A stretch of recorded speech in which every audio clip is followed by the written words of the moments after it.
स्वागत है आप सभी का हमारे यूट्यूब चैनल एएसएस एजुकेशन के एक और बेहतर वीडियो में।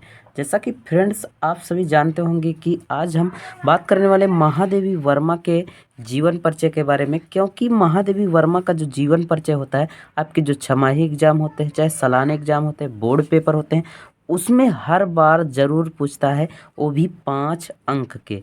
ठीक, तो जिस तरीके से हम बता रहे हैं आपको उसी तरीके से पूरा लिखना है। तो आप 5 नंबर के, आप पूरे के पूरे नंबर, चाहे जितने नंबर का पूछा रहेगा पूरे नंबर आप पा सकते हैं। चलिए बात करते हैं हम कि उनके जीवन परिचय। तो महादेवी वर्मा वर्मा जी का जन्म सन 1907 ईस्वी में।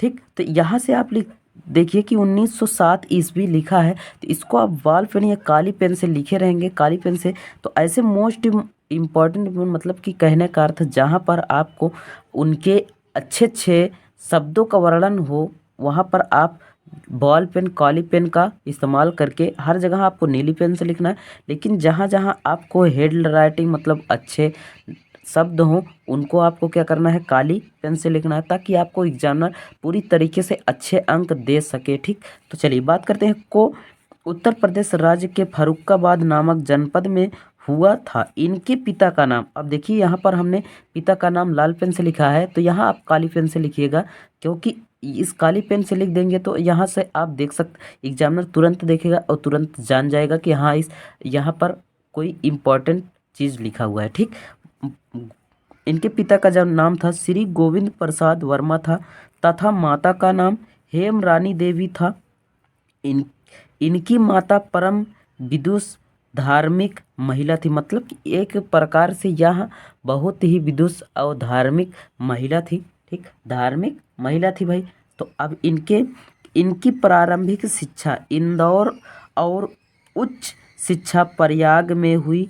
ठीक, प्रयाग में, प्रयागराज आपका जो प्रयागराज हमारा ही प्रयागराज है, तो प्रयागराज में भी हम सब भी रहते हैं, आप भी रहते होंगे, और बहुत से ऐसे ज़िलों से होंगे कि जहाँ पर आप लोग रहते हैं। ठीक, इनकी जो प्रारंभिक शिक्षा हुई थी कहाँ हुई थी, प्रयागराज में हुई थी। ठीक, तो प्रयागराज को भी यहाँ हेड राइटिंग आप कर सकते हैं। ठीक, प्रयागराज में हुई।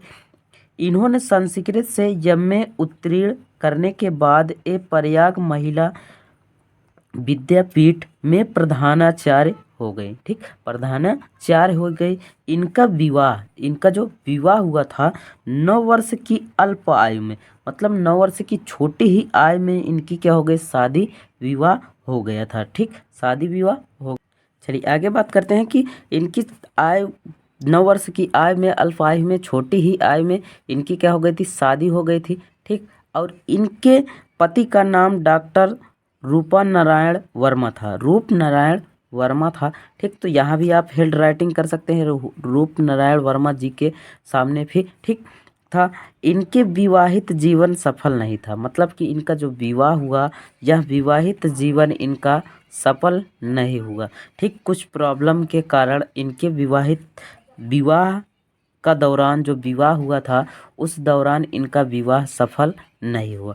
महादेवी जी घर पर ही चित्रकला तथा संगीत की शिक्षा भी प्राप्त की, मतलब इन्होंने कॉलेज या स्कूल न जाकर एक घर पर ही रहकर क्या किया कि शिक्षा को ग्रहण की। ठीक, इन्होंने नारी स्वतंत्रता के लिए संघर्ष किया। इन्होंने जो नारी स्वतंत्रता, मतलब कि नारी के लिए, नारी स्वतंत्रता के लिए कहने का अर्थ कि नारी जो होती हैं, औरतें जो होती हैं, इनको शिक्षित करने के लिए इन्होंने एक नारी स्वतंत्रता संग्रह आयोजित किया, जिससे कि औरतें या नारियां क्या हो जाएं, वो भी शिक्षित हो जाए। उस समय कुछ औरतें, जिस समय आप इस समय की बात करें तो इस समय बहुत औरतें ऐसे हैं कि जो पढ़ी लिखी तो हैं, लेकिन उस समय क्या होती हैं कि कुछ औरतें पढ़ी लिखी नहीं थी, उन्हें शिक्षा नहीं था, इसलिए यहाँ महादेवी वर्मा जी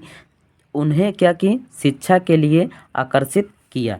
भारत के राष्ट्रपति से इन्होंने परम भूषण की प्राप्ति के लिए 1983 में यमा पर ज्ञानपीठ पुरस्कार से भी सम्मानित किया गया। इनको राष्ट्रपति द्वारा क्या किया गया था, पुरस्कार भी सम्मानित किया गया था। ठीक, और उसके बाद इन्हें पुरस्कार से सम्मानित किया गया। 11 सितंबर 1987 को महान कावित्री का स्वर्गवास हो गया।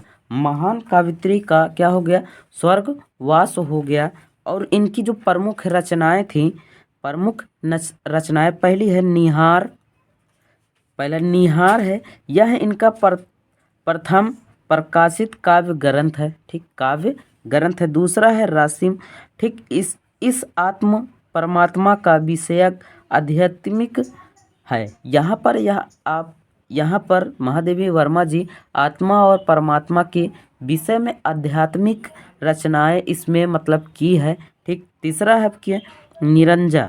निरंजा इस समाग्रह के गीतों में इनकी जीवन दृष्टि का विकसित दृष्टि गोचर हुआ। मतलब कि इसमें इन्होंने अपने जीवन के बारे में लिखा है, प्रकाशित किया है कि उनका जीवन किस तरीके से व्यतीत हुआ था, किस तरीके से था। ठीक, तो आप लोग इसको ज़रूर पूरा पढ़िएगा और इसी प्रकार पढ़ सकते हैं। अब नेक्स्ट की हम बात करें, चलिए इधर नेक्स्ट चौथा नंबर है कि दीप शिखा। इसमें इनके रहस्य भावना प्रधान गीतों का संग्रह है। ठीक, इसमें इन्होंने रहस्य भावना का मतलब कि गीतों का संग्रह किया गया है, मतलब जोड़ा गया है। तो इसको भी आप पढ़ेंगे, पढ़ने के बाद आपको पूरी तरीके से याद हो जाएगा। पांचवा है संध्या गीत। इसमें इनके श्रृंगार प्रक्रम गीतों की संकलित किया गया है। मतलब गीते इसमें श्रृंगार क्या होता है, श्रृंगार रस क्या होता है, इनके बारे में इन्होंने इसमें क्या किया है कि लिखा हुआ है। ठीक, अब है यमा। यमा यह महादेवी जी के भाव प्रधान गीतों का संग्रह है। यह भी एक प्रकार से भाव गीतों का संग्रह है। संग्रह मतलब होता है कि एक बड़ा सा काव्य जिसको लिखा जाता है और उसके बाद जोड़ा जाता है, वही होता है। ठीक, आपको उम्मीद करता हूँ यह वीडियो पसंद आ गई होगी। अपने दोस्तों यार तक ज़रूर शेयर कीजिएगा और प्लीज़ चैनल पर नए आए हो तो चैनल को भी सब्सक्राइब करें। मिलते हैं आपको नेक्स्ट वीडियो में, तब तक के लिए thank you, take care, goodbye, जय हिंद।